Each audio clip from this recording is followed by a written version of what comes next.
همه فکر میکنن شناسایی ناحیه FVG کار راحتیه. فقط گپ رو پیدا کن و وارد معامله شو. راحت به نظر میاد نه؟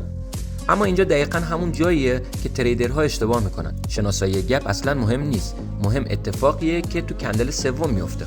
وقتی کندل سوم یه حرکت قوی در جهت مشابه بکنه، قیمت به احتمال زیاد به اون ناحیه بر نمیگرده. اگر هم برگرده بهش احترام نمیذاره.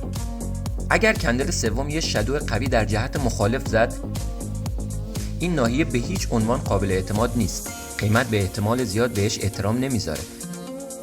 و اما حالت سوم، وقتی کندل سوم بدنه کوچک و شادوهای کوتاهی داره و توی رنج باقی میمونه، قیمت به احتمال زیاد به این ناحیه احترام میذاره و برای پر کردن گپ بهش برمیگرده.